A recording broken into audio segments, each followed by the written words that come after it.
Jelas Ustaz. Alhamdulillah.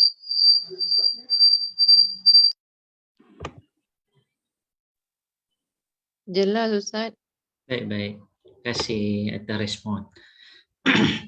Baik, kita akan mulakan insya-Allah lagi 1 minit. Kita berikan peluang yang lain masuk sama dan kita akan mulakan insya-Allah.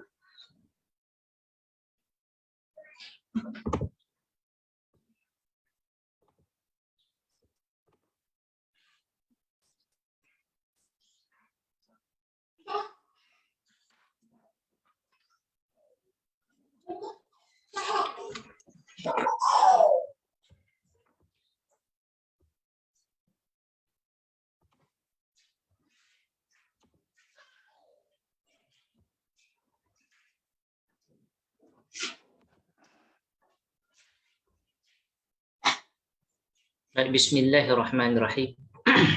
Assalamualaikum warahmatullahi wabarakatuh. Innal hamdalillah wassalatu wassalamu ala Rasulillah wa ala alihi wa ashabihi wa man nasara wa man wala. Subhanak la ilma lana illa ma 'allamtana innaka antal alimul hakim. Wa la hawla wa la quwwata illa billahil 'aliyyil 'azim. اللهم اجعل القرآن ربيع قلوبنا ونور صدورنا وذهاب همومنا وجلاء أحزاننا. اللهم علمنا منه ما جهلنا وذكرنا منه ما نسينا وارزقنا تلاوته آناء الليل وآناء النهار. اللهم اجعل القرآن حجة وشفاعة لنا يوم القيامة. آمين يا رب العالمين. Tuan-tuan, ibu-ibu, ayah-ayah, kakak-kakak yang dirahmati Allah Subhanahu wa taala sekalian, alhamdulillah kita panjatkan kesyukuran kepada Allah Subhanahu wa taala dengan limpah kurnia-Nya.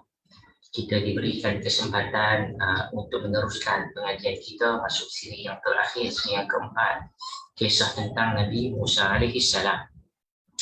Pun begitu, jangan dilupakan kepada tuan-tuan perempuan yang diberikan rezeki oleh Allah Subhanahu Wa Taala untuk kita share sama-sama untuk memastikan bahawa perjalanan akademik tadabbur Al-Quran ini, akademik tadabbur Malaysia ini berjalan dengan lancar, berjalan dengan baiknya, dengan kita sama-sama sedikit sebanyak kita menyumbang supaya dengan sumbangan kita ini ianya dapat membantu kita untuk kita meneruskan agenda iaitu memartabatkan ilmu Al-Quran di mata setiap warga Malaysia, insya-Allah khususnya. Baik tuan-tuan yang dirahmati Allah Subhanahu Wa Taala sekalian, saya akan sharekan sekejap lagi kisah tentang Ibu Musa alaihi salam yang akan kita sentuh pada hari ini. Sambungan. Baik, apa yang kita akan sentuh tujuan yang dirahmati Allah Subhanahu Wa Taala sekalian berkaitan dengan Ibu Musa alaihi salam. Kita nak tengok bagaimana Ibu Musa alaihi salam menyusukan Nabi Musa yang sangat luar biasa. Sekali kita pandang ayat-ayat Allah Subhanahu Wa Taala, kita tak akan rasa bahawa ini adalah luar biasa. Tetapi apabila kita memandang dengan hati kita, kita memandang dengan basirah hati kita, insya-Allah kita akan nampak betapa hikmah yang Allah Subhanahu Wa Taala letakkan kepada kisah Ibu Musa alaihi salam ini adalah cerita yang sangat luar biasa. Baik tuan yang dirahmati Allah Subhanahu Wa Taala sekalian, sebelum ni kita tahu Ibu Nabi Musa alaihi salam akhirnya menyusukan Nabi Musa alaihi salam disebabkan oleh kerana kebijaksanaan kakak Nabi Musa alaihi salam yang kita cerita pada siri yang ketiga. Dengan kebijaksanaan kakak Nabi Musa alaihi salam mengambil kesempatan terhadap bagaimana telah berlaku apa yang dikatakan Firaun ataupun isteri Firaun mencari ibu susuan kepada Musa alaihi salam. Kenapa ibu Firaun, kenapa isteri Firaun mencari ibu susuan? Sebab Nabi Musa alaihissalam ketika mana kecil, kita kena ingat dulunya first kali Allah Subhanahu wa taala memerintahkan ibu Nabi Musa an ardhi'ih. Untuk apa? Untuk menyusukan Nabi Musa alaihissalam. First kali arahan Allah sebelum Allah Subhanahu wa taala mengarahkan ibu Nabi Musa untuk apa? Iqdhifihi fit tabut. Letakkan Nabi Musa dalam tabut, letakkan Nabi Musa dalam kotak yang selamat ke dalam al-yammi. Al-yammi kita katakan ke dalam sungai Nil ataupun ke dalam laut yang tidak begitu besar. Diletakkan, sebelum diletakkan dalam tabut dan diletakkan dalam sungai Nil tersebut, Allah memerintahkan ibu Nabi Musa untuk menyusukan terlebih dahulu Nabi Musa alaihissalam. Hikmahnya ialah apa? First time, first kali yang dia rasa di bibir dia. Siapa ni? Nabi Musa alaihissalam. Rasa di bibir Musa alaihissalam, dia rasa apa? Dia rasa susu ibu dia. Sekali dia rasa susu ibu dia, penangan susu ibu sendiri dengan penuh kasih sayang daripada ibu Musa alaihissalam, memberikan Nabi Musa alaihissalam satu, kita katakan benda yang pertama, dapat susu ibu, dia nak susu tu. Sehingga kan apabila diletakkan dalam tabut sampai dekat istana Firaun, diambil oleh isterinya Asia. Asia mencari ibu susuan, dipanggil semua ibu susuan di Mesir ataupun yang first kali di dalam istana untuk disusukan Musa. Apabila Musa alaihissalam disusukan, Nabi Musa reject. Dia tak nak terima ibu susuan ni. Seorang, orang yang kedua nak bagi susu, tak nak terima. Orang yang ketiga nak bagi susu, tak nak terima. Orang yang keempat bagi susu, tak nak terima. Sehingga ia menjadi satu masalah. Sehingga kan masalah Musa alaihissalam tak nak terima susu ni menyebabkan isteri Firaun sangat risau. Budak ni boleh mati ni. Sebab baby takkan nak bagi makan, tak bagi makan gandum. Baby takkan nak bagi makan nasi dah awal-awal, ataupun nak bagi makan moy, orang Kedah kata, ataupun porridge, kan? Kecil lagi budak ni. Maka menjadi susah hati, sehingga kan orang dalam istana yang ditugaskan untuk menyusukan Musa alaihissalam pun, Musa alaihissalam reject.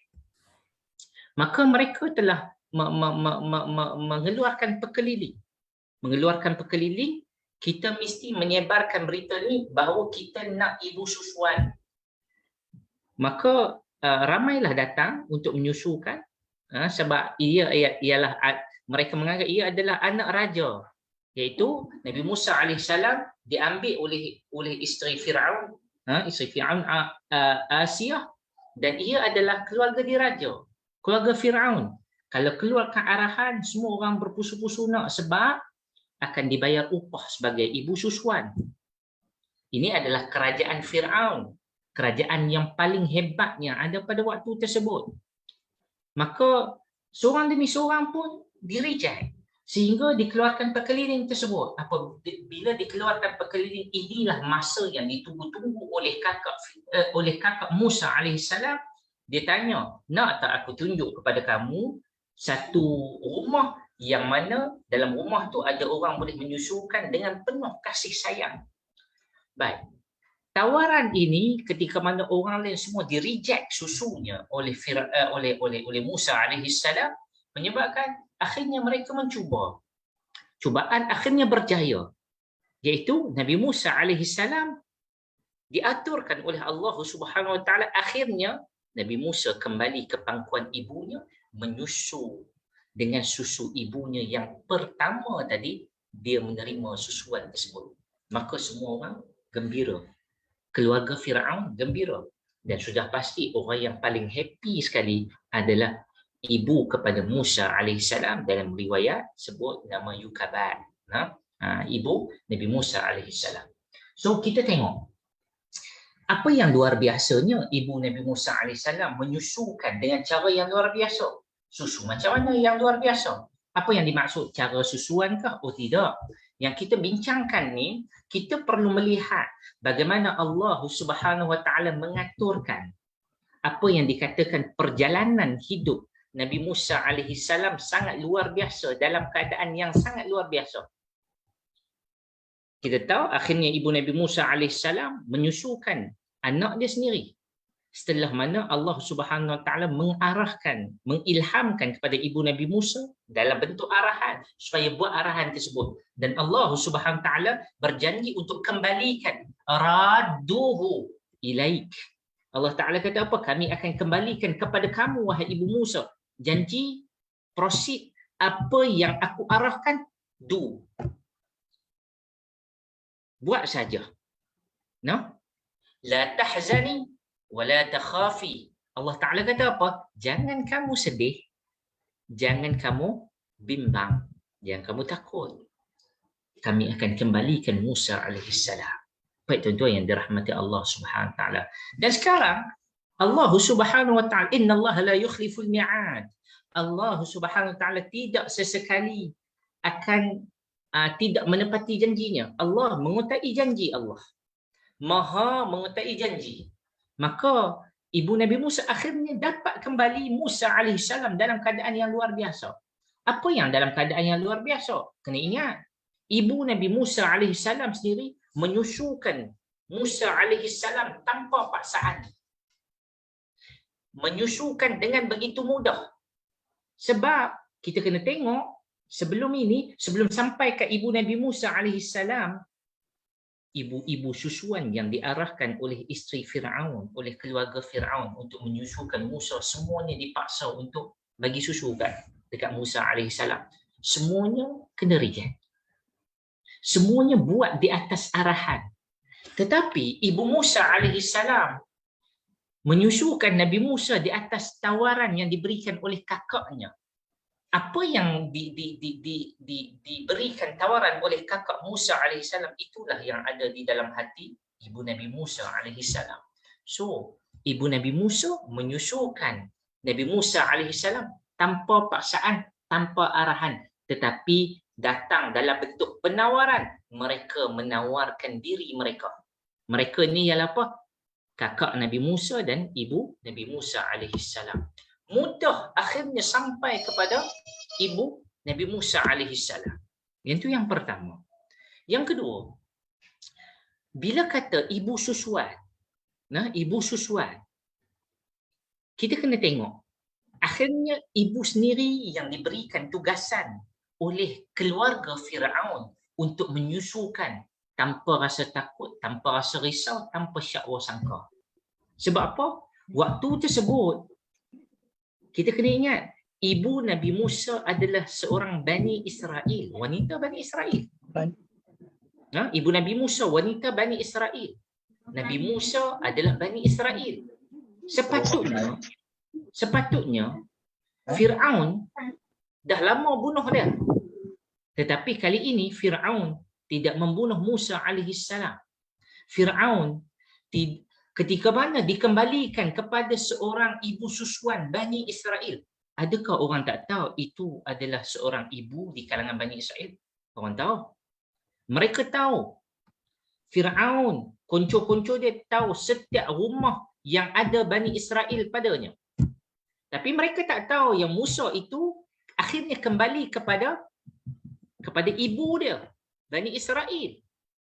Maka ibu Nabi Musa alaihissalam ni akhirnya menunggu, tak perlu pergi ke istana, tunggu dekat rumah. Mereka hantar Musa alaihissalam daripada istana Fir'aun untuk menyusukan Musa alaihissalam tanpa rasa takut. Yang sepatutnya akan rasa takut. Yang sepatutnya mereka rasa takut. Yang sepatutnya ibu Nabi Musa pasti akan rasa takut. Pasti akan rasa takut. Baik, tuan-tuan yang dirahmati Allah, tak risau kau. Sepatutnya kalau Musa alaihissalam dalam pangkuan ibu dia yang Bani Israel, yang anak Bani Israel, pastinya risau. Orang tak syak ke? Orang tidak ada syak kepada keluarga ibu Nabi Musa alaihissalam, sebab Allah Subhanahu Wa Taala mengatur halus sekali pekerjaan ataupun perjalanan hidup Nabi Musa alaihissalam. Baik tuan-tuan yang dirahmati Allah Subhanahu Wa Taala sekalian, Mohon untuk speaker tuan-tuan mute ya. Tak buat apa? Tuan-tuan mohon mute sebab mengganggu. Lalu Bima. Baik tuan-tuan yang dirahmati Allah Subhanahu Wa Taala sekalian. Admin boleh tolong mute tak?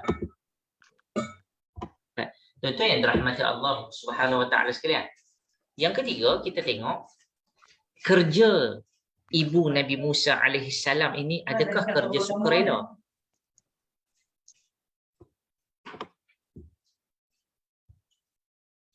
Sekejap nak tuan-tuan, saya nak pastikan semua mute.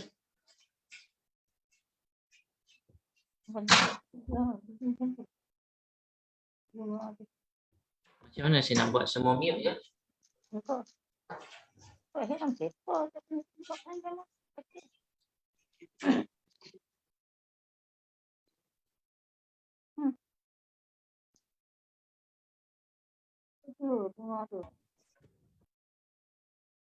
Kita kena tak asing, kena asing.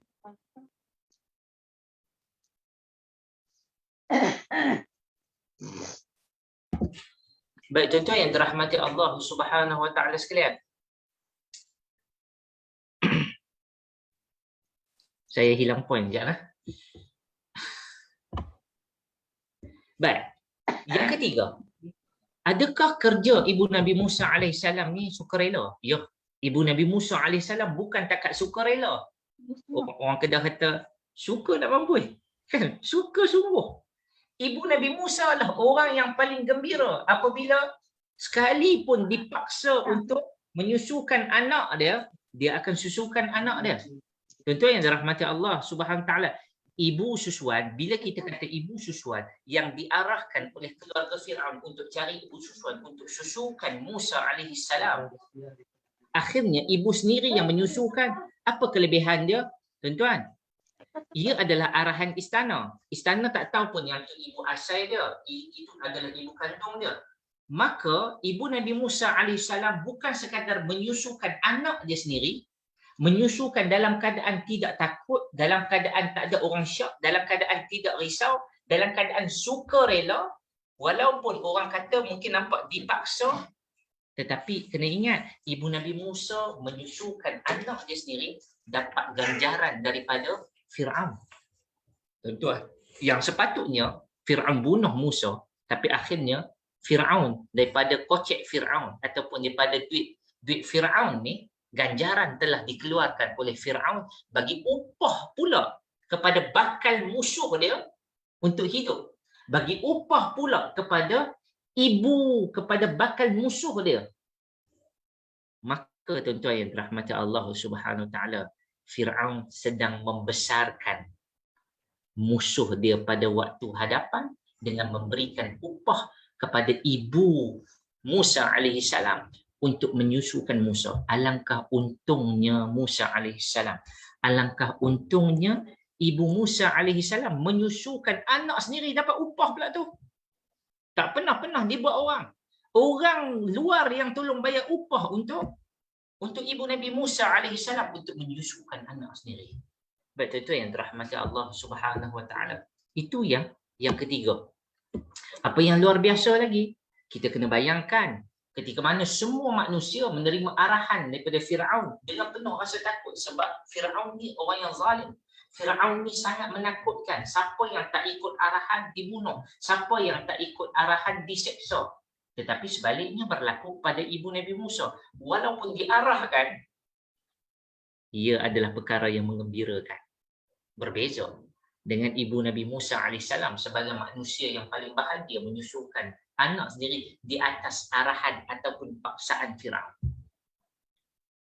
Tuan-tuan kena bayangkan juga, ibu-ibu, ayah-ayah sekalian kena bayangkan juga, sekiranya kalau ibu Nabi Musa AS tidak diletakkan dalam tabut, kan arahan Allah bagi tahu ke ibu Nabi Musa, iqdhifihi fi tabut, letak Nabi Musa tu dalam tabut, dalam kotak yang kemudian diperjalankan di dalam sungai ini. Sudah pasti Musa alaihissalam, kalau ibu Nabi Musa alaihissalam tak dalam yukabat tu, tak dalam tabut, minta maaf, tak dalam tabut, sudah pasti ibu Nabi Musa sekarang bersama dengan Musa AS dalam rumah. Kena ingat ibu Nabi Musa Bani Israel, kalaulah didapati dia menyusukan anak dia sendiri, sudah pasti disembelih oleh tentera ataupun orang-orang Fir'aun. Tetapi akhirnya mereka tidak nampak itu. Akhirnya mereka dibutakan oleh Allah Subhanahu Wa Taala dengan secara sedar. Buta macam mana tuan-tuan? Buta akibat daripada orang kata kezaliman mereka sendiri. Kezaliman membutakan dalam keadaan Allah Subhanahu Wa Taala tidak memberikan kesedaran kepada mereka yang mana mereka sebenarnya telah mengembalikan Musa ke dalam rumah asalnya. Baik tuan-tuan yang dirahmati Allah Subhanahu Wa Taala sekalian, kita juga kena melihat perkara yang keenam. Allah dia nak ubah, kan? Dia nak ubah benda yang sangat kecil yang kita tak nampak secara mata kasar. Tapi once Allah Ta'ala ubah perkara tersebut ataupun benda tersebut, ia menukarkan segala perjalanan cerita kita.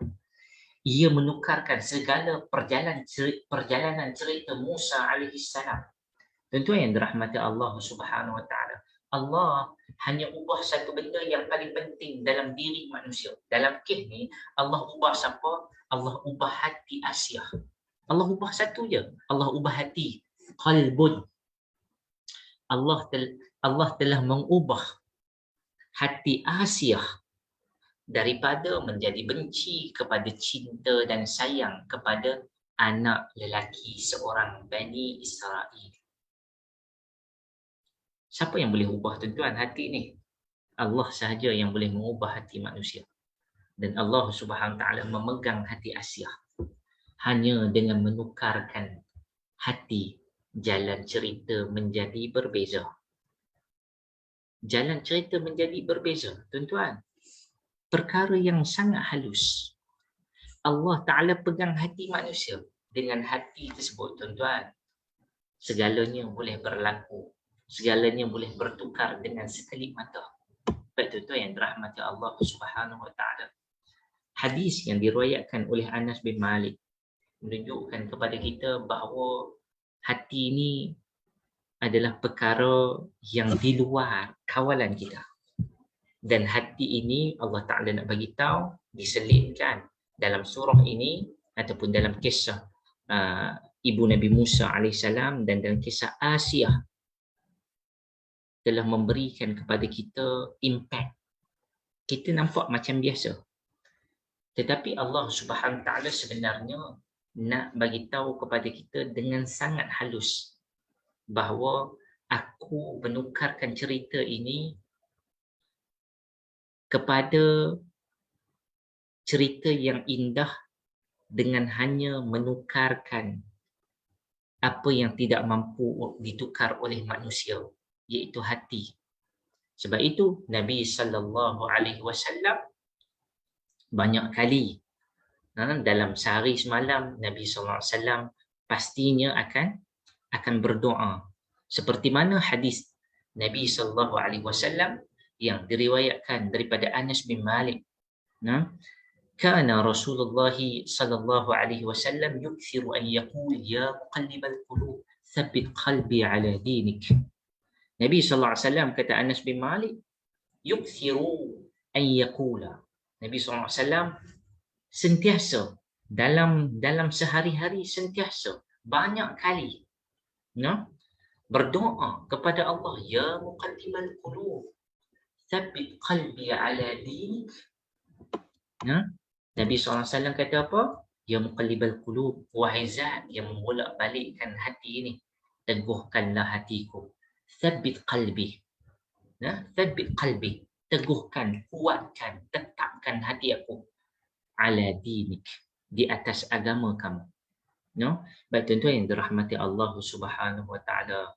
Nabi SAW ketika mana Anas bin Malik dengar Nabi SAW membacakan doa ini, maka Anas bin Malik tanya kepada Nabi SAW, ya Rasulullah, wahai Nabi Allah, amanna bik wa bima ji'ta bihi fahal takhafu alaina.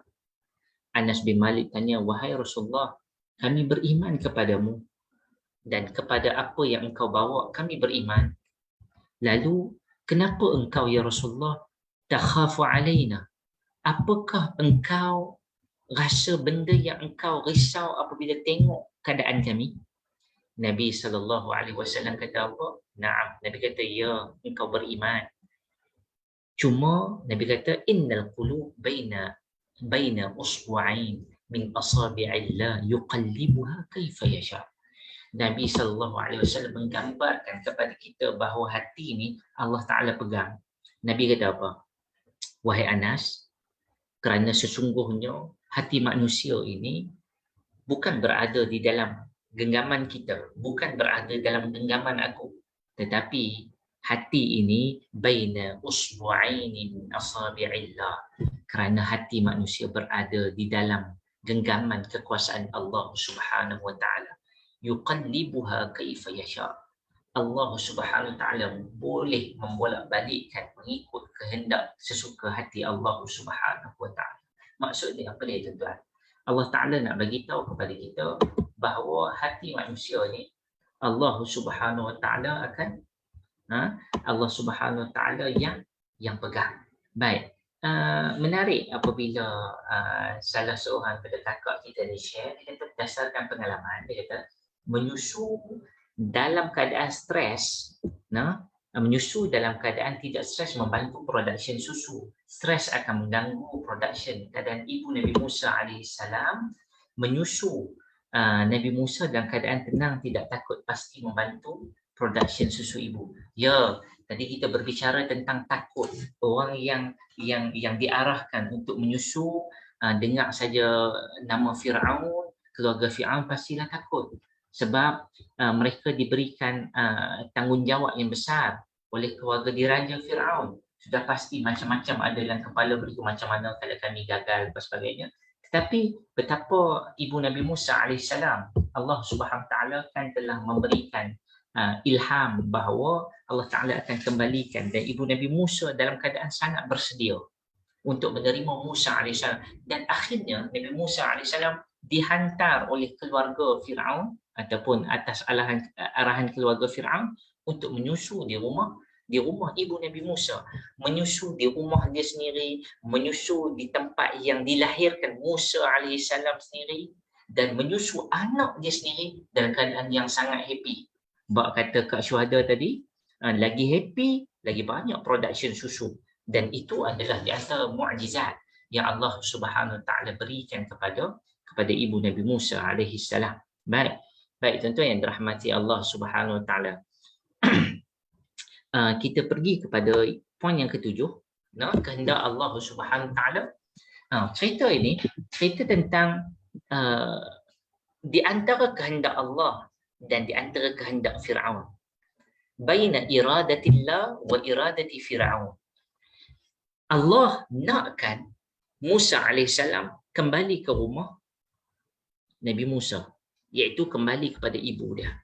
Firaun, kehendak asal Firaun ialah apa? Membunuh semua kanak-kanak Bani Israel. Dan kita tengok bagaimana perancangan Allah Subhanahu Wa Taala dilaksanakan oleh tentera-tentera Allah sangat halus, tanpa merugikan sedikit pun orang yang beriman kepada Allah. Orang yang teraniaya dan orang yang zalim nak menzalimi manusia, nak menzalimi orang yang beriman, Allah Ta'ala akan jaga tak? Allah Ta'ala akan jaga. Baik, kita tengok bagaimana. Nanti kita akan tengok apa yang dimaksudkan dengan tentera-tentera Allah dalam cerita ni. Sekejap kita akan tengok, kita akan senaraikan tentera-tentera Allah yang tersembunyi, yang mungkin kita tidak pernah terfikirkan bahawa sesungguhnya itu adalah tentera Allah. Baik. Menariknya, apabila kita bercerita tentang perancangan, selalu kita dengar ayat Quran, wa makaru wa makarallah wallahu khairul makirin. Baik, kalau cerita Nabi SAW dan kisah sirah Nabi, wa idh yamkuru bikal ladina kafaru, surah Al-Anfal, wa idh yamkuru bikal ladina kafaru liyuthbituka aw yaqtuluka aw yukhrijuk. ويمكرون ويمكر الله والله خير الماكرين. Allah Ta'ala kata apa? Ketika mana mereka buat makar, iaitu perancangan jahat ke atas Nabi SAW, sama ada nak memenjarakan Nabi, sama ada nak membunuh Nabi, ataupun sama ada nak membuang Nabi ni, exile, ataupun buang negeri, dibuang negeri Nabi ni. Allah kata apa? Wayamkurun wayamkurullah. Mereka merancang macam-macam. Ketika mana mereka berada di Darun Nadwah, buat perancangan, pening kepala ni, pecah kepala, buat perancangan di antara ketua-ketua kabilah, macam mana nak skat, macam mana nak block, macam mana nak stop dakwah Muhammad ni. Wayamkurun, mereka semua merancang. Wayamkurullah, Allah pun merancang. Wallahu khairul makirin. Perancangan Allah adalah sebaik-baik perancangan. Maka di sini, di sana, di sini ada perancangan Firaun. Firaun merancang untuk membunuh musuh dia, iaitu bakal musuh. Minta maaf, Firaun merancang dia nak membunuh bakal musuh dia daripada hidup. Maksud dia nak bunuh kecil-kecil, nak bunuh dah. Jangan biar bakal musuh dia ni hidup. Maksud dia apa dia? Firaun ni penakut sungguh. Baik. Dr. Salah Abdul Fattah Al-Khalibi, dia kata, bila kata di antara kehendak Allah dan kehendak Firaun, inilah yang dinamakan makrullah. Inilah yang dinamakan perancangan Allah. Firaun ada perancangan, Allah ada perancangan. Sudah pasti perancangan Allah khairul makirin, adalah sebaik-baik perancangan. Perancangan Allah sudah pasti mengatasi segalanya. Cuma menariknya untuk kita lihat kat sini, apabila saya membaca Syekh Mutawalli Sya'rawi punya tafsiran, walaupun dia mendatangkan ayat makar dalam surah Al-A'raf, cumanya kita boleh mengambil istifadah bahawa Syekh Mutawalli Sya'rawi dia memberikan satu pandangan yang sisi yang sangat menarik. Dia kata orang yang suka buat makar ni, orang yang suka buat perancangan jahat ke atas orang lain ni adalah orang yang lemah. Adalah orang yang lemah berbanding orang yang tidak buat makar. Bermaksud apa dia? Orang yang buat makar ni, kata Syekh Mutawalli Sya'rawi, kenapa dia kata orang yang membuat perancangan jahat ni orang yang lemah? Kes Firaun menunjukkan kepada kita, Firaun dia tidak berani menghadapi bakal musuh dia membesar. Maksud dia, sebelum musuh dia ni hidup lebih lama, membesar, daripada bayi, kita bunuh siap-siap dah. Penakut ke tak penakut? Penakut, tuan-tuan. Bunuh mereka yang sangat lemah, iaitu membunuh bayi tidak berdosa yang tidak mampu melawan. Musa alaihi salam. Firaun dia nak bunuh Musa dalam keadaan Nabi Musa memang tak kuat. Kerja duk menangis ya. Tapi Allah Subhanahu taala hantar tentera halus Musa, tentera halus untuk menyelamatkan Nabi Musa alaihissalam. Sebab itu kata Syekh Mutawalli Sya'rawi sebagai contoh Nabi SAW. Kena ingat, apa sahaja cerita tentang makar ini, apa sahaja cerita tentang ayat Quran, semuanya kita kaitkan dengan Nabi SAW. Sebab Nabi dengan para Nabi yang lain, semuanya diberikan ujian. Semuanya ada perancangan jahat ke atas mereka. Nabi, perancangan jahat ke atas Nabi, semuanya bersetuju untuk semua wakil kabilah hantar seorang pemuda untuk membunuh beramai-ramai Nabi SAW, supaya akhirnya mereka tidak dipersalahkan. Akhirnya takkan nak menyalahkan semua kabilah-kabilah Quraisy yang ada disebabkan kita membunuh Muhammad. Maka tidak boleh dipersalahkan semuanya. Maka mereka, itu perancangan jahat mereka untuk membunuh Nabi. Dalam Darun Nadwah tu mereka buat macam-macam lah perancangan. Seperti Allah Ta'ala sebutkan dalam surah Al-Anfal ayat 30 tadi. Cumanya perancangan yang akhirnya mereka bersepakat untuk membunuh Nabi SAW. Baik. Mereka buat meeting, tuan-tuan. Tuan-tuan kena tengok keadaan Nabi SAW pada waktu tu. Minoriti ke majoriti? Nabi minoriti.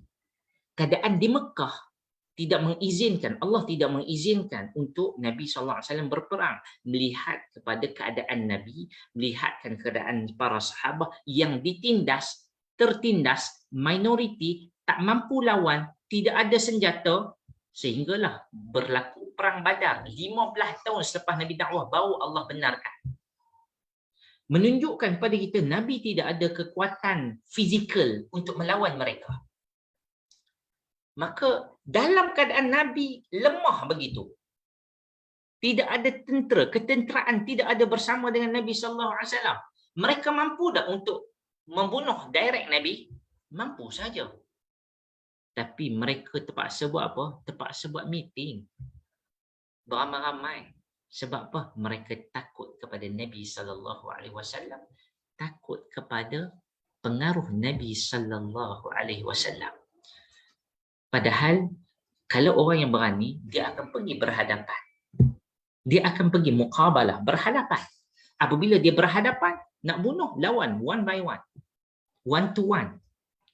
Tak perlu untuk ramai-ramai. Tak perlu untuk buat orang kata buat secara selindung-selindung. Baik, inilah yang berlaku kepada Firaun. Firaun tak berani berhadapan dengan musuh dia di waktu yang akan datang. Seolah-olah dia ni dah angkat tangan, kata kami surrender daripada awal. Daripada kami lawan dia waktu dia besar nanti, waktu dia kuat, lebih baik kami bunuh dia waktu dia lemah, iaitu sewaktu bayi. Bunuh bayi, tuan-tuan, lemah sangat Firaun ni. Bukan lemahnya Musa, tetapi lemahnya Firaun untuk berhadapan dengan bakal musuh dia pada waktu hadapan. Ini kata Syekh Mutawalli Sya'rawi, orang yang buat makar ini, perancangan licik ini, orang yang selalu buat licik-licik ini, dia tak berani untuk berhadapan. Ini adalah orang yang coward, ini adalah orang yang penakut. Baik, itu kata Syekh Mutawalli Sya'rawi. Baik, tuan-tuan yang dirahmati Allah Subhanahu wa taala sekalian. Seterusnya kita katakan tadi bahawa di sana Allah Subhanahu wa taala menghantar tentera-tentera dia. Allah menghantar tentera-tentera Allah untuk menyelamatkan Musa alaihi salam. Baik, di sini Syekh Dr. Salah Abdul Fattah Al-Khalidi telah menyenaraikan sebahagian daripada tentera-tentera Allah, sama ada secara sembunyi ataupun jelas, yang mana Allah Subhanahu wa taala telah menjayakan misi untuk menyelamatkan Musa alaihissalam, kembalikan Musa alaihissalam di pangkuan ibu dia. Yang pertama, kita melihat kepada tabut. Kita melihat kepada tabut yang diletakkan Musa alaihissalam di dalamnya dan diperjalankan di Sungai Nil. Baik. Tabut ni, kata Syekh Salah Abdul Fattah Al-Khalidi, adalah tentera Allah. Sebab apa? Allah sendiri yang sebut fit tabut dalam satu kotak, yang mana kotak itu Allah Ta'ala memberi jaminan untuk selamat Nabi Musa duduk dalamnya. Maka itu adalah di antara tentera Allah.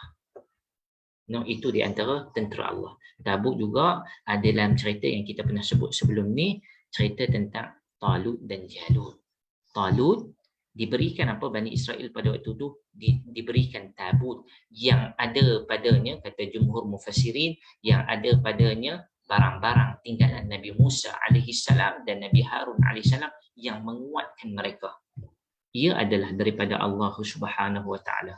Dan tabut di sini adalah satu bentuk kekuatan, iaitu satu bentuk tentera Allah yang Allah Subhanahu wa taala izinkan untuk membawa Nabi Musa alaihissalam dengan selamat. Yang pertama. Tentera-tentera Allah lagi yang tersembunyi dalam kisah ini adalah Al-Yam. Kalau saya sebutkan itu Al-Yam, kata Dr. Fadil As-Samirai, dia kata apa? Al-Yam ni adalah satu laut yang tidak bergelora, yang mana dia tak besar macam laut lain, dia kecil. Airnya tidak banyak. Kalau kita tengok, kebanyakan menceritakan, riwayat menceritakan ia adalah Sungai Nil. Maka ianya tidaklah orang kata clash di antara ayat Quran dengan apa yang kita faham selama ni. Baik, kita katakan Al-Yam ni adalah Sungai Nil. Maka tuan-tuan yang dirahmati Allah Subhanahu taala, siapa yang memperjalankan Nabi Musa sampai ke istana Firaun? Inilah sungai inilah. Aliran sungai Nil ini tepat memperjalankan Nabi Musa alaihissalam dengan selamat di dalam tabut sampai dekat landing dekat istana Firaun selamat tanpa ada masalah. Nah, selamat tanpa ada masalah. Disaksikan oleh siapa sebelum tu? Yang ibu Nabi Musa arahkan kakak dia, usihi, hang pi tengok step by step, jangan langsung terlepas dengan pandangan mata kamu. Maka yang menjadi tentera kepada Allah Subhanahu Wa Taala ini ialah ciptaan Allah sendiri. Iaitu yang pertama tadi, tabut yang Allah Taala janjikan diberikan keselamatan padanya, tidak bocor, tidak tergolek, jatuh, stable dalam sungai Nil. Yang kedua, sungai Nil itu sendiri. Sungai Nil diarahkan oleh Allah Subhanahu Wa Taala menghalakan Nabi Musa AS tepat ke istana Firaun dengan selamat. Nah, yang ketiga, tentera Allah Subhanahu Wa Taala yang maha halus, iaitu Allah Subhanahu Wa Taala tune sikitnya. Tune apa tuan-tuan? Tune hati isteri Firaun. Allah Taala campakkan rasa cinta, rasa sayang, tukarkan apa yang kisah yang berlaku. Daripada asalnya sepatutnya Musa AS dibunuh, tetapi akhirnya dibelai dan dimanja dan dijaga dan dipelihara sebagai anak kesayangan kepada isteri Firaun. Baik, lagi tentera Allah tuan-tuan, yang keempat, tentera Allah yang kita rasa, itu adalah tentera Allah ke? Itu adalah tentera Allah, iaitu mulut kecil bayi yang bernama Musa alaihissalam. Syafatan, dua bibir mulut ni menjadi tentera Allah. Sebab apa tuan-tuan? Kata Syekh Salah Abdul Fattah Al-Khalidi, kalaulah bukan kerana dua bibir mulut ni reject semua ibu susuan, maka tidak akan sampai Musa alaihissalam ke pangkuan ibunya. Mulut kecil Musa alaihissalam ni reject semua, tak nak susu ibu yang lain, melainkan susu ibunya sendiri yang dia first rasa pada first day apabila dia dilahirkan. Baik tuan-tuan yang dirahmati Allah Subhanahu Wa Taala, ini adalah kisah yang bersejarah. Sebab itu kita katakan bahawa junudullah, tentera-tentera Allah ini adalah sangat luas. Ada waktu yang kita tahu, yang kita nampak, ada waktu yang kita tak nampak, ada waktu yang kita sedar, kemudian baru kita sedar bahawa itu adalah tentera Allah. Kata Allah Subhanahu Wa Taala dalam surah Al-Mudaththir, wa ma ya'lamu junuda rabbika illa hu. Allah kata apa? Tak ada seorang pun yang mengetahui tentera Tuhan kamu, iaitu tentera Allah, melainkan Allah saja yang mengetahui. Bermakna apa tuan-tuan yang dirahmati Allah? Sekeliling kita ni, apa yang ada, junudu fis samawati wal ardh. Kata Allah, tentera di langit dan di bumi, semua ni milik Allah Subhanahu Wa Taala. Allah boleh tune setiap benda yang ada di sekeliling kita, sama ada menjadi tentera kepada Allah Subhanahu Wa Taala, menjadi kawan kepada kita, ataupun menjadi musuh kepada kita. Baik, tuan-tuan yang dirahmati Allah Subhanahu Wa Taala, itu di antara yang kita boleh katakan bahawa tentera Allah yang sangat halus, yang Allah Taala utuskan ataupun yang Allah Taala kirimkan untuk menjayakan misi untuk menyelamatkan Musa alaihissalam, seterusnya menenggelamkan Firaun. Baik tuan-tuan yang dirahmati Allah Subhanahu Wa Taala sekalian, sekarang kita tengok Al-Quran cerita kepada kita setakat tu tentang kisah ibu Nabi Musa alaihissalam. Kita nak tengok apa terjadi kepada ibu Nabi Musa alaihissalam selepas pada menyusukan Nabi Musa alaihissalam. Ada tak cerita yang Allah Subhanahu Taala bagi tahu kepada kita? Baik. Tuan-tuan, apa yang kita baca sebelum ni dalam surah Taha, surah yang ke-20, dalam surah Al-Qasas, surah yang ke-28, ayat pun tak banyak cerita tentang ibu Nabi Musa alaihissalam. Berkaitan dengan Nabi Musa adalah ketika mana pada waktu kecil sahaja, iaitu ketika mana dilahirkan. Lepas tu tak ada pun cerita tentang ibu Nabi Musa alaihissalam. Waktu Nabi Musa berhadapan dengan Firaun, tak ada cerita tentang ibu Nabi Musa. Maka apa yang Al-Quran cerita kepada kita tentang ibu Nabi Musa, kita boleh senaraikan. Seperti mana Syekh Salah Abdul Fattah Al-Khalidi senaraikan. Yang pertama, ibu Musa alaihissalam adalah wanita Bani Israel yang beriman kepada Allah Subhanahu wa taala. Ya, ibu Nabi Musa alaihissalam, kalau Al-Quran cerita kepada kita, ibu Nabi Musa alaihissalam ini beriman kepada Allah Subhanahu wa taala adalah ibu yang ibu kepada Bani Israel, iaitu Nabi Musa alaihissalam Bani Israel. Baik, maka bila kata Musa alaihissalam adalah Bani Israel, apa makna ibu Nabi Musa alaihissalam Bani Israel lah? Bani Israel lah daripada keturunan yang sama.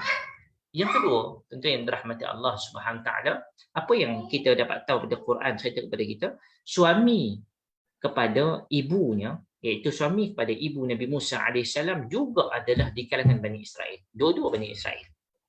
Dan yang Quran cerita, bapa Nabi Musa alaihissalam nama Imran, iaitu Musa bin Imran. Lagi, apa yang diceritakan kepada kita oleh Quran, Allah mengilhamkan kepada ibu Nabi Musa alaihissalam dengan ilham yang sangat istimewa untuk menyelamatkan bahaya besar yang bakal menimpa kepada Musa alaihissalam. Apa lagi yang Quran cerita? Quran menceritakan kepada kita hanya ketika Musa dilahirkan dalam keadaan kecil. Tetapi ibu Nabi Musa tidak ada cerita ketika mana Musa alaihissalam dah hidup dewasa. Tak ada cerita kepada kita. Ada hikmah yang sangat besar. Allah Subhanahu taala tidak menceritakan. Yang pertama, nak menunjukkan kepada kita bahawa Al-Quran hanya cerita benda yang paling penting untuk kita ambil manfaat dan istifadah. Tak semua cerita yang perlu kita cerita kepada orang. Begitu juga Allah Ta'ala fokuskan apa yang perlu kita fokuskan. Baik, tentu yang dirahmati Allah Subhanahu Wa Ta'ala sekalian, kalau kita melihat lagi, tentu yang dirahmati Allah Subhanahu Wa Ta'ala sekalian, apa yang terjadi kepada ibu Nabi Musa lepas tu memang Al-Quran tidak ceritakan. Maka apa yang boleh kita tengok lagi, peristiwa-peristiwa yang saya tak letak dalam nota, tetapi yang boleh kita perkatakan bersama, di antaranya adalah hadis ataupun cerita berkaitan dengan yang pertama yang tersebar, iaitu cerita tentang Nabi Musa alaihissalam ketika mana waktu kecil. Nah, tuan-tuan semua pernah dengar dah, Musa alaihissalam ketika mana waktu kecil dia tarik janggut Firaun, kan? Dia tarik janggut Firaun, maksud dia Firaun ni simpan janggut. No? Firaun simpan janggut, satu. Yang kedua, cerita menarik, Musa alaihissalam tarik janggut Firaun. Kan seolah-olah nak sampaikan kepada kita bahawa Nabi Musa ni daripada kecil dah target dah, Firaun ni memang musuh aku. Seolah-olah nak bagi gambaran kepada kita bahawa Firaun ni dia dapat dah rasa, budak ni dia ni bakal musuh aku. Tuan-tuan yang dirahmati Allah Subhanahu Wa Taala, tidak ada satu cerita pun daripada hadis Nabi sallallahu alaihi wasallam tentang Nabi Musa alaihi salam tarik janggut Firaun. Tarik janggut Firaun. Satu, yang bab janggut Firaun pun kita tak tahu. Firaun pada waktu tu ada janggut ke, simpan janggut ke, tak simpan janggut, satu. Yang kedua, panjang ke tak panjang, dua. Sebab cerita itu tidak dipentingkan. Apa pentingnya cerita tentang tarik janggut Firaun? Kan? Apa pentingnya? Nak menunjukkan kepada kita, seolah-olah nak menunjukkan alamat in advance bahawa Firaun tu bakal musuh itu bakal musuh Firaun. Tuan-tuan yang dirahmati Allah Subhanahu Wa Taala sekalian, tidak ada riwayat hadis yang sahih yang menceritakan tentang Nabi Musa alaihissalam tarik janggut, dia jadi tanggut, tarik janggut Firaun. Maka daripada mana cerita ni? Cerita ini adalah daripada riwayat Israiliyat. Adalah daripada riwayat Israiliyat. Walaupun diriwayatkan daripada Ibn Abbas, sahabat Nabi SAW, para ulama ramai yang menolak disebabkan ia diambil daripada Ka'ab al-Ahbar. Baik, daripada Ka'ab al-Ahbar, iaitu pembawa cerita Bani Israel yang begitu banyak, yang mana kebanyakan para ulama hanya mendengar tetapi tidak meriwayatkan. Yutwa wala yurwa, dilipat tetapi tidak diriwayatkan. Itu di antara cerita yang pertama yang popular berkaitan dengan tarik janggut Firaun. Nabi Musa kecil-kecil dah pandai dah tarik janggut Firaun, kan? Kalau macam tu lah tuan-tuan, anak tuan-tuan ada janggut panjang, anak tuan-tuan duduk main dengan tuan-tuan, anak tuan-tuan main dengan anak tuan-tuan yang kecil, umur setahun, umur 2 tahun, tiba-tiba anak tuan-tuan tarik, adakah ia menunjukkan maksud yang tidak baik? Baik tuan-tuan yang dirahmati Allah Subhanahu Wa Taala. Cerita yang kedua adalah cerita datang juga riwayat yang menceritakan kepada kita satu hari Firaun ni seolah-olah dia tahu bahawa Musa ini adalah daripada Bani Israel. Maka Firaun dia nak test Musa ni. Dia nak test Musa ketika mana waktu baby, waktu kecil, dia datangkan 2 benda kepada Musa. Yang pertama jamrah wa tamrah. Ada 2 benda. Yang pertama ialah bara panah, yang kedua adalah buah tamar. Sekiranya Nabi Musa ambil tamar, Nabi Musa ambil sekiranya Nabi Musa alaihissalam ambil buah tamar, bermaksud Nabi Musa bakal musuh dia. Sekiranya Nabi Musa alaihissalam ambil jamrah tadi, ambil bara panah tadi, seolah-olah nak menunjuk kepada kita dia bukan musuh di masa hadapan. Wallahu ta'ala alam. Ini juga adalah riwayat Israiliyat. 2. Yang ketiga, cerita riwayat Israiliyat juga datang menceritakan tentang Nabi Musa alaihissalam adalah Nabi seorang yang gagap. Baik, tuan-tuan pernah dengar kan cerita Nabi Musa alaihissalam gagap? Baik. Bagaimanakah cerita riwayatnya? Riwayat Israiliyat menceritakan ketika mana hampir yang sama Firaun telah test Nabi Musa waktu dalam baby ni. Satu jamrah, satu lagi tamrah, satu adalah bara api, satu lagi disediakan tamar. Suruh dia pilih. Maka Nabi Musa alaihissalam waktu tu kecil, budak kecil mana nak tahu apa, kan? Baik. Nabi Musa alaihissalam ambil apa? Ambil bara api waktu tu. Ambil bara api letak dalam mulut. Baik.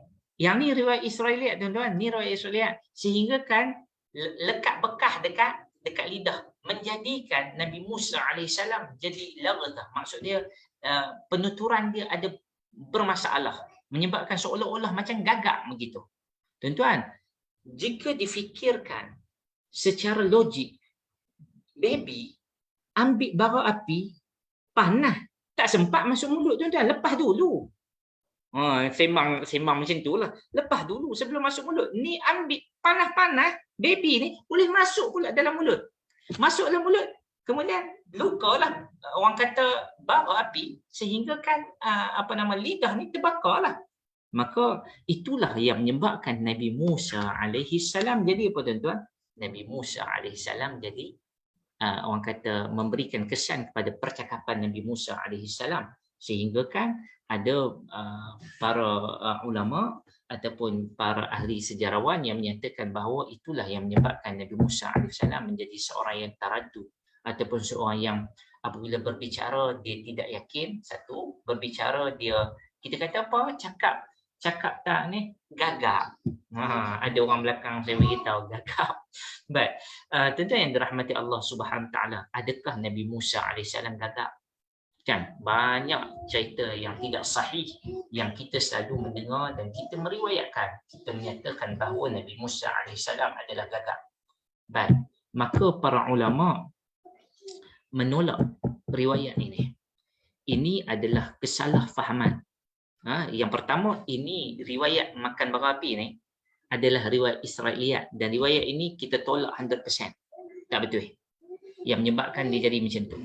Yang kedua, ada orang kata buktinya ialah ayat Quran. Apabila Nabi Musa alaihissalam apabila berhadapan dengan Firaun, Nabi Musa alaihissalam kata apa? Nabi Musa alaihissalam dalam surah Taha juga, Nabi Musa alaihissalam berdoa kepada Allah, wahlul 'uqdatam min lisani yafqahu qawli. Ya Allah, lancarkan uqdah daripada lisan aku. Maksud dia jangan simpulkan lidah aku. Baik. Dan bagi dia faham, iaitu Firaun akan percakapan aku, seolah-olah Firaun ni tak faham apa yang Nabi Musa cakap. Seolah-olah Nabi Musa ni ada masalah pertuturan. Begitu juga dalam ayat Quran yang lain, surah Asy-Syu'ara ayat 12, ayat 13. Apabila dirakamkan dalam Quran, Nabi Musa sendiri kata apa? Rabbi inni akhafu an yukadzibun wa yadhiqu sadri wa la yantaliqu lisani. Nabi Musa kata apa? Ayat yang ke-13, ketika mana nak berhadapan dengan Firaun, wa yadhiqu sadri. Dada aku jadi sesak. Wala yantaliqu lisani. Aku tak boleh nak intilaq. Perkataan yang keluar daripada mulut aku, setiap patah perkataan tidak lancar dan tidak jelas. Maksudnya tidak teratur, tidak bitalaqah, tidak lancar. Baik tuan-tuan yang dirahmati Allah Subhanahu wa taala. Ini adalah di antara kesalahfahaman ayat Quran yang mengkaitkan Nabi Musa alaihissalam adalah seorang yang mempunyai masalah pertuturan. Sekiranya kita melihat dalam bab ini, Syekh Said Qutb rahimahullah di dalam tafsir dia fi Dhilalil Quran, dia menyatakan apa? Dia menyatakan Nabi Musa alaihissalam tidaklah sebegitu rupa. Cumanya Nabi Musa alaihissalam ketika mana berhadapan dengan Firaun, Firaun adalah orang yang zalim. Berhadapan dengan Firaun ketika mana Firaun ni memiliki segalanya di belakang dia. Apa yang Firaun tak ada? Ahli sihir. Apa yang Firaun tak ada? Haman. Apa yang Firaun tak ada? Tentera-tentera dia. Apa yang Firaun tak ada? Semua Firaun ada. Apa yang Firaun ada, Nabi Musa tak ada. Nabi Musa ada Allah dah. Waktu tu rasa tak gerun dan gentar? Rasa gerun dan gentar. Ketika mana nak berhadapan dengan Firaun, maka berhadapan dengan Firaun gerun dan gentar itulah Nabi Musa alaihissalam kata wa yadhiqu sadri. Dada aku jadi sesak. Maksud dia kita dalam keadaan sesak ni, dalam keadaan orang kata agak gemuruh, tuan-tuan. Kadang-kadang kita cakap depan orang tak ada masalah. Tapi apabila ada seseorang, contohnya, apabila saya berhadapan dengan tuan-tuan, yang ni orang kata tak ada masalah lah. Saya boleh bercakap, saya boleh berbicara semahunya, ikut pilih perkataan yang saya nak luncurkan, saya akan luncurkan. Tapi tiba-tiba tuan-tuan, kalau tuan-tuan nanti berhadapan dengan orang yang tuan-tuan rasa orang itu lebih memiliki ilmu pada tuan-tuan, tuan-tuan berhadapan dengan orang yang lagi alim pada tuan-tuan, tuan-tuan berhadapan dengan orang yang lagi mulia pada tuan-tuan, ketika mana tuan-tuan berbisyarah kat depan, ketika mana tuan-tuan berbicara kat depan, kan, berceramah kat depan, tiba-tiba di belakang saya ada Ustaz Yusuf Arba'in, ketika mana di hadapan saya ada Ustaz Syari Muhammad Abdul Rahman, ketika mana di hadapan saya ada tuan-tuan guru-guru saya yang saya pernah mendadah ilmu dengan mereka. Kita berbicara di hadapan guru kita, tuan-tuan. Waktu tu kita minta apa? Rabbi syrah li sadri wa yassir li amri wahlul 'uqdatam min lisani. Ya Allah, aku tak maulah, kan. Jangan keluarkan lidah aku, lancarkan lisan aku. Itulah yang berlaku kepada Nabi Musa alaihissalam sebagai manusia biasa. Nah, cuma Nabi Musa alaihissalam diangkat menjadi Nabi dan Rasul oleh Allah Subhanahu Wa Taala. Baik tuan-tuan yang dirahmati Allah Subhanahu Wa Taala sekalian, banyak sangat pengajaran yang kita boleh dapat daripada kisah ibu Nabi Musa alaihissalam. Secara ringkasnya, ibu Nabi Musa alaihissalam, kita kena tahu ibu Nabi Musa alaihissalam bukanlah seorang nabi. Nabi mestilah di kalangan perempuan, di kalangan lelaki, bukan di kalangan perempuan. Ia walaupun disebut wahyu, tetapi ia dinamakan ilham oleh Allah Subhanahu Wa Taala. Baik, yang kedua, kalau kita tengok kisah ibu Nabi Musa, banyak sangat cerita penambah orang kata manik Quran ni, menambah rencah cerita nak bagi nampak menarik, tarik janggut Firaun dan sebagainya. Kita katakan bahawa al-iktifa bil Quran, cukuplah sekadar apa yang Quran cerita, itu adalah yang terbaik. Sebab khairul kalam kalamullah, kalam yang terbaik adalah kalam Allah Subhanahu Wa Taala. Wa khairul hadi hadi Mustafa Muhammad sallallahu alaihi wasallam. Dan hidayah yang terbaik, hadi yang terbaik ialah kalam Nabi sallallahu alaihi wasallam. Apa yang Quran cerita, apa yang Nabi cerita, itu yang terbaik. tidak ada penambahbaikan daripada cerita-cerita yang lain yang menambahkan rencah yang mana belum tentu ianya adalah betul. Sebab Nabi akan sampaikan apa yang perlu kepada kita, yang kita perlu tahu. Nabi akan sampaikan. Quran sampaikan apa yang perlu kepada kita. Baik, tentu yang dirahmati Allah Subhanahu Wa Taala. Itulah di antara perkara yang paling orang kata ringkas yang boleh kita ambil iktibar daripada cerita Firaun berhadapan dengan ibu Nabi Musa AS dan berhadapan dengan Nabi Musa AS. Cuma yang ni cerita lebih kepada ibu Nabi Musa AS, bahawa cerita ibu Nabi Musa AS ni adalah cerita yang sangat menarik, bahawa di sana ada perancangan yang sangat halus yang Allah Subhanahu Wa Taala aturkan untuk menyelamatkan Nabi Musa AS.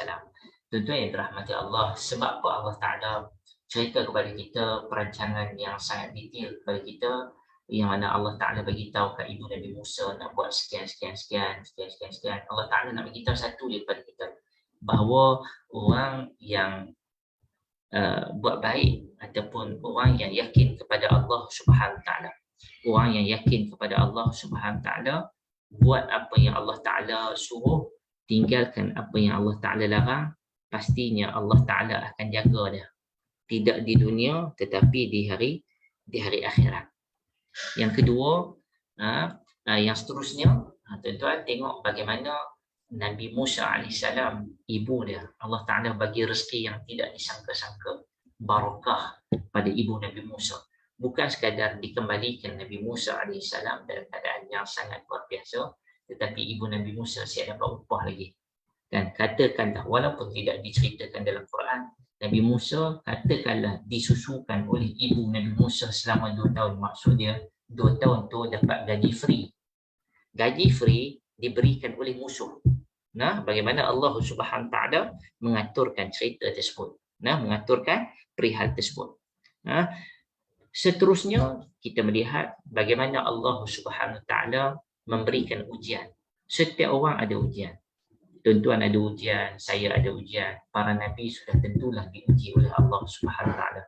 Nabi Musa, ujian Nabi Musa dilahirkan hari yang pertama, diletakkan dalam tabut. Itu adalah ujian yang sangat luar biasa. Nah, itu adalah ujian yang sangat luar biasa. Sejak daripada kecil sampai besar dipenuhi dengan ujian, mihnah, tribulasi. Nah, adakah orang yang ditimpakan ujian oleh Allah Subhanahu Ta'ala ini menandakan bahawa Allah tak sayang? Tak. Allah Ta'ala nak tunjukkan kasih sayang kepada kita dengan pelbagai cara. Ini salah satu. Ibu Nabi Musa dan Nabi Musa sendiri, Allah Ta'ala nak tunjukkan kasih sayang Allah dengan pelbagai pancaroba. Jangan kita kadang-kadang senang nak judge orang. Kita suka judge. Kita manusia suka buat judgement kepada orang dengan simple judgement. Bila kita tengok orang tu susah, kita kata inilah akibatnya daripada dia ni tak beriman kepada Allah. Kita tak tahu sama ada dia sesungguhnya beriman ataupun tidak. Ada ketikanya Allah Ta'ala uji seseorang tersebut untuk apa? Yang pertama untuk tambah iman dia. Yang kedua untuk tambah pahala dia. Yang ketiga untuk mengangkat darjat dia. Sebab itu bila orang ditimpa ujian itu, kita tidak boleh membuat kesimpulan yang sembrono untuk menyatakan bahawa adalah macam tu sebab buat maksiat sebagai contoh. Orang yang ditimpakan ujian, contoh dia waktu banjir ini, waktu banjir ni saya suka untuk petik kata-kata Ustaz Muhammad Syari Abdul Rahman. Dia kata ketika mana orang semua untuk blame, we are not blaming. Kita bukanlah hidup ni untuk blame orang yang ni sebab buat maksiat, sebab sebagainya. Tetapi kita have to bimbing. Kita kena bimbing orang supaya kembali ke jalan Allah Subhanahu Wa Ta'ala. Nabi Yusuf alaihi salam sebagai contoh, apabila sebelum berlaku kemarau panjang, Nabi Yusuf alaihi salam dah buat perancangan apa yang akan kita buat dalam tempoh 14 tahun. Tuan-tuan, sama dengan kita, kerajaan kita, orang yang bertanggungjawab, pihak berkuasa kena melihat apa yang perlu kita lakukan untuk esok, untuk lusa, untuk tahun akan datang, 7 tahun akan datang, 10 tahun akan datang, apa perancangan yang terbaik untuk kita buat untuk rakyat. Nah, apa yang perancangan yang terbaik untuk keselamatan kita. Baik tuan-tuan yang dirahmati Allah Subhanahu Taala, saya doakan tuan-tuan dan tuan-tuan doakan diri saya, keluarga saya, ibu dan ayah kita dalam keadaan sekarang ni, dalam keadaan barang naik tuan-tuan, semua barang naik. Saya sebagai tuan-tuan, saya berniaga, barang naik sampai saya pun tak tahu kita nak jual macam mana ni, barang naik terlalu drastik. Nah, gaji tak naik-naik tapi barang naik, macam mana kita nak berhadapan? Ini satu sudut, ia adalah nikmat tribulasi untuk kita bersabar kepada apa ujian yang ditimpakan kepada kita. Pada masa yang sama, ia adalah teguran kepada pihak berkuasa sana supaya mereka mengambil tindakan yang sepatutnya yang perlu mereka ambil. Wallahu ta'ala a'lam. Tuan-tuan yang dirahmati Allah, sekiranya tidak ada masalah, insya-Allah minggu depan kita akan sambung kisah bersiri, tajuk yang baru iaitu kisah kaum Saba. Kisah kaum Saba. Nanti kita akan bicarakan kisah kaum Saba. Bila sebut kerajaan Saba, kita akan teringat Malikatul Balqis. Malikah disebut dalam Quran, iaitu pemaisuri Ratu Balqis. Dia ada kaitan dengan Nabi Sulaiman alaihi salam. Di mana kawasan Saba ni tuan-tuan? Di Yaman. Jika tidak ada masalah aral yang melintang, kita akan teruskan pengajian kita bersama dengan saya insya-Allah pada setiap hari Khamis malam Jumaat. Semoga kita berjumpa lagi. Yang baik itu daripada Allah Subhanahu Taala, yang kurang itu daripada diri saya sendiri tuan-tuan. Dengan ini aku qauli hadza wa astaghfirullahal azim wa lakum wa barakallahu fikum. Wassalamualaikum warahmatullahi wabarakatuh. Terima kasih kepada semua yang mengikuti. Maafkan saya salah dan silap. Baik, selamat berjumpa lagi.